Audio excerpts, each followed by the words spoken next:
And ఈ rainy season కానీ లేకపోతే వింటర్ సీజన్ కానీ వచ్చే ముందు ఫ్లూ వ్యాక్సిన్ వేయించుకోమని చెప్తూ ఉంటారు. అసలు ఈ ఫ్లూ వ్యాక్సిన్ ఎందుకు ఉపయోగపడుతుంది అండ్ ఎప్పుడు వేయించుకోవాలంటారు? ఈ ఫ్లూ వ్యాక్సిన్ అనేది మనకి ఇప్పుడు మార్కెట్లో మనకు ఫ్లూ వ్యాక్సిన్స్ అన్ని బ్రాండ్స్ కూడా మనకు 4 రకాల వైరస్లను ప్రొటెక్ట్ చేస్తాయి. ఓకే. సో అందులో మనకు అన్నిటికంటే most common swine flu. Swine flu కానీ తర్వాత ఇన్ఫ్లుయెన్జా ఏ, ఇన్ఫ్లుయెన్జా బి, వీటన్నిటికి కూడా ప్రొటెక్షన్ మనకు ఫ్లూ వ్యాక్సిన్ ద్వారా వస్తుంది. ఓకే. ఫ్లూ వ్యాక్సిన్ అనేది మనకి 6 నెలలు నిండిన పిల్లల నుంచి 5 సంవత్సరాల పిల్లల వరకు ఖచ్చితంగా వేసుకోవాల్సిన వ్యాక్సిన్. మళ్ళీ ఫ్లూ వ్యాక్సిన్ వేరే వ్యాక్సిన్ లాగా కాదు. ఫ్లూ వ్యాక్సిన్ ఎట్లా అంటే ఎవ్రీ ఇయర్ అది మనము కొత్త వైరస్ ఆ జీనోటైప్ మారుతూ ఉంటుంది, దానికి తగ్గట్టుగా they come up with new vaccine every year. So దానికి ఎట్లా అంటే ఈవెన్ 6 నెలల నుంచి 5 సంవత్సరాల పిల్లలకి ఫస్ట్ టైం వేసేటప్పుడు 2 డోసెస్ వేయాలి 1 మంత్ అపార్ట్. దాని తర్వాత సంవత్సరం నుంచి ఎవ్రీ ఇయర్ కూడా మనము ఒక్కొక్క డోసు ఇదే టైం ఫ్లూ టైం యూజువల్గా మన దగ్గర మాన్సూన్ ప్లస్ వింటర్లో బాగా డామినెంట్గా ఉంటుంది. సో మాన్సూన్ ఎప్పుడైతే స్టార్ట్ అవుతుందో అప్పుడు మనం ఫ్లూ షాట్ ఒకటి వేసుకుంటే ఖచ్చితంగా అది మనకి సీజన్ ఫ్లూ నుంచే కాకుండా మనకు భయానకమైన స్వైన్ ఫ్లూ నుంచి కూడా మనకు ప్రొటెక్షన్ ఇస్తుంది. ఓకే. అండ్ డెంగ్యూ వచ్చినప్పుడు జనరల్గా పిల్లలు ఎలాంటి లక్షణాలు చూస్తూ ఉంటాం? డెంగ్యూ వచ్చినప్పుడు డెంగ్యూకు వేరే జ్వరాలకు ఒకటే తేడా అంటే డెంగ్యూలో ఏంటంటే చాలా వరకు మనకు విపరీతమైన జ్వరం. సో మామూలు జ్వరాలు పారాసెటమాల్ వేస్తుంటే కూడా తగ్గుతూ ఉంటాయి. దీంట్లో ఏంటంటే పారాసెటమాల్ వేసినా కూడా కంటిన్యూగా జ్వరము ఒక 4-5 రోజులు ఎంతకు తగ్గని జ్వరం ఒకటి. దాంతో పాటుగా కొంచెం ఎదిగిన పిల్లలైతే దే కంప్లైంట్ బాడీ పెయిన్స్ ఉంటాయి, హెడ్ ఏక్ ఉంటుంది, బాడీ పైన ర్యాష్ ఉంటుంది, దద్దుర్లు ఉంటాయి. అదే మరీ చిన్న పిల్లలైతే కంటిన్యూగా ఏడవడము, జ్వరం కంటిన్యూగా ఉండడము, వాళ్ళకు కూడా ర్యాష్ వచ్చే అవకాశం ఉంది.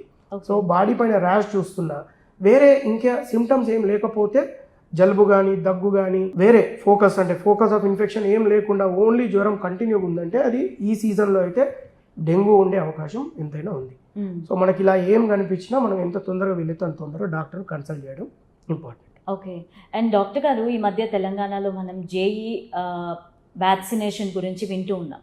అసలు ఈ జేఈ వ్యాక్సినేషన్ ఎందుకు తీసుకోవాలి అండ్ ఏ ఏజ్ వాళ్ళు తీసుకోవాలి? ఈ జేఈ అనేది కూడా ఒక వైరస్ ద్వారా వచ్చే జబ్బు. జేఈ ఫుల్ ఫామ్ ఏంటంటే జపనీస్ ఎన్కెఫలైటిస్ అంటాం.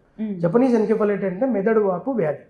సో ఇది ఏ రకంగా వస్తుంది అంటే మనకు this also spreads by mosquito bite, మనకు దోమకాటు ద్వారా వచ్చే జబ్బు. సో దీనికి ఇది కూడా వైరస్ ఎక్కువ డామినెంట్ మనకు మాన్సూన్ టైంలోనే, ఎప్పుడైతే దోమలు బాగా ఎక్కువ ఉంటాయో అప్పుడే ఎక్కువ ఉండే అవకాశం ఉంది. సో ఈ మన దేశంలో like there are many cases చాలా ఉన్నాయి. దాంట్లో కొన్ని స్టేట్స్ని ఎండమిక్ స్టేట్స్ లాగా మనకు డివైడ్ చేసినాం. అందులో మన తెలంగాణ కూడా కమ్స్ ఇంటూ ఎండమిక్ జోన్. అంటే ఎండమిక్ అంటే ఏంటంటే ఎక్కడైతే ఆ వ్యాధి యొక్క ప్రివలెన్స్ ఎక్కువ, ఇన్సిడెన్స్ ఎక్కువ అయితే ఉందో ఆ స్టేట్ని మాత్రం ఎండమిక్ జోన్ లాగా మనము దాన్ని స్టాంప్ చేస్తాం. ఆ ఎండమిక్ జోన్స్లో మాత్రం ఈ జేఈ వ్యాక్సిన్ ఖచ్చితంగా తీసుకోవాల్సిన అవసరం ఉంది. ఈ జేఈ వ్యాక్సిన్ అనేది ఈవెన్ మన గవర్నమెంట్లో కూడా వేస్తున్నారు. గవర్నమెంట్లో మనకు 9 నెలలు ప్లస్ 18 నెలలకు కలిపి 2 డోసులు వేస్తారు. అది మన ప్రైవేట్ మార్కెట్లో అయితే మనము 12 నెలలు 13 నెలలకి వేస్తాము. సో 2 డోసులు 1 మంత్ అపార్ట్ ప్రైవేట్ మార్కెట్లో వేస్తాము. సో వీటిలో ఏంటంటే మనకు ఈ వ్యాక్సిన్ తీసుకోవడం ద్వారా మనం ఈ ఏదైతే మెదడు వ్యాధి దీని కాంప్లికేషన్స్ చాలా ఎక్కువ, దీనికి ఇంకా ట్రీట్మెంట్ అంటూ ఏం లేదు. సో ఖచ్చితంగా వ్యాక్సిన్ వేసుకోవడం ద్వారా మనం ఈ భయంకరమైన జబ్బును మనం ప్రివెంట్ చేయొచ్చు. సో దీనికి ఇప్పటి వరకు ఒకవేళ ఎవరైనా వేసుకోకపోయి ఉంటే కూడా క్యాచ్అప్ వ్యాక్సిన్, మనం క్యాచ్అప్ అంటే ఏంటంటే ఈవెన్ ఎవరైతే పిల్లలు మిస్ అయ్యారో వ్యాక్సిన్ వాళ్ళు కూడా 15 సంవత్సరాల వరకు ఇది వ్యాక్సిన్ వేసుకోవచ్చు. ఒకవేళ మీకు గవర్నమెంట్లో అప్రోచ్ ఏమన్నా అది ఇది ఉన్నా కానీ ప్రైవేట్ సెటప్కి వస్తే అప్ టు 15 ఇయర్ మనం ఈ వ్యాక్సిన్ హాయిగా వేసుకోవచ్చు. దాని ద్వారా మనము ఈ భయంకరమైన జబ్బును మనము నిషేధించవచ్చు.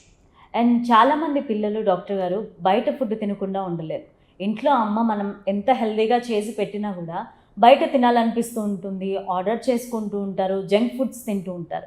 సో ఇలాంటి పిల్లల్లో ఒబిసిటీ అనేది ఎక్కువ వస్తుంది. సో వాళ్ళకి ఎలాంటి అంటే ఒబిసిటీ రావడం వల్ల ఎలాంటి డిసీజెస్ వచ్చే ఛాన్సెస్ ఉన్నాయి ఎక్కువ?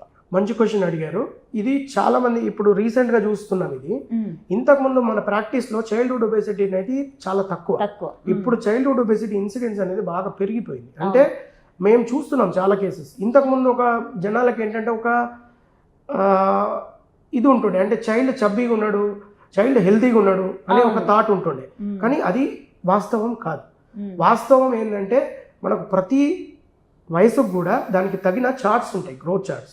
ఆ గ్రోత్ చార్ట్స్ ప్రకారం మన చైల్డ్ ఎక్కడున్నాడు అనేది మనం దగ్గరున్న డాక్టర్ దగ్గరికి వెళ్ళి, ఒకవేళ మనకు చైల్డ్ కాస్త దొబ్బుగా అనిపిస్తున్నాడు లేకపోతే కాస్త లావుగా అనిపిస్తున్నాడు అని అనిపిస్తే ఖచ్చితంగా మనం చార్ట్స్ పైన ప్లాట్ చూసుకోవాల్సిన పరిస్థితి. మన చార్ట్లో ఒకవేళ బాబు ఒబెసిటీలో పడుతున్నాడు అంటే మాత్రము ఇంతకు ముందులాగా చిన్నప్పుడు లావుకుంటే ఏమైంది, పెద్ద అయిపోయిన తర్వాత నార్మల్ అలా లేదు. చైల్డ్ ఒబెసిటీ కూడా మనకు లాంగ్ టర్మ్ కాంప్లికేషన్స్ రావడానికి ఎంతైనా చాలా మనకు ఆస్కారం ఉంది. సో దానికోసము చైల్డ్హుడ్ ఒబెసిటీని కూడా మనం ప్రివెంట్ చేయాల్సిన పరిస్థితి.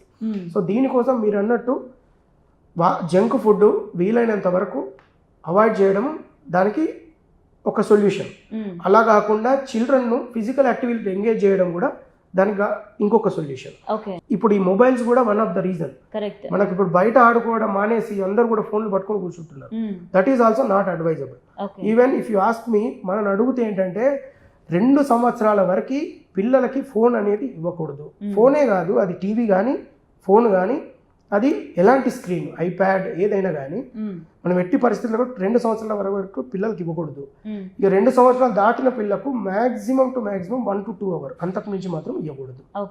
సో ఈ స్క్రీన్ వల్ల, లేకపోతే మీరు అన్నట్టు బయట ఫుడ్ తినడం వల్ల, తర్వాత ఈ అవుట్డోర్ గేమ్స్లో ఎంగేజ్ కాకపోవడం వల్ల చైల్డ్హుడ్ ఒబెసిటీ ఇన్సిడెన్స్ అయితే పెరుగుతుంది బాగా. సో ఆ అపోహలు మాత్రం ఉండకూడదు. చిన్న పిల్లలు దొబ్బుగా ఉన్నారని చెప్పి పెద్ద అయ్యాక ఏం అవ్వదు అనే మాత్రం ఉండకూడదు. వీళ్ళకి మీరు అడిగినట్టు క్వశ్చన్స్లో మనకి వీళ్ళకి ఏంటంటే చైల్డ్హుడ్ ఒబెసిటీ ఫ్యూచర్లో డయాబెటీస్ వచ్చే అవకాశము, తర్వాత ఫ్యూచర్లో హార్ట్ అటాక్ వచ్చే అవకాశము, ఫ్యూచర్లో మనకు మెటబాలిక్ డిసీజెస్, ఇవన్నీ ఇంతకుముందు ఎట్లా అంటే ఓన్లీ 40+ ఉండేటి, ఇప్పుడు మీరు కూడా చూస్తున్నారు ఎంగేజ్ లో కూడా రావడం మొదలైంది. ఇదంతా దీనికి అంత కారణం కూడా మనం తినే ఫుడ్, మనం నెగ్లెక్ట్ చేసే చైల్డ్హుడ్ ఒబెసిటీ, వీటన్నే కారణాలు.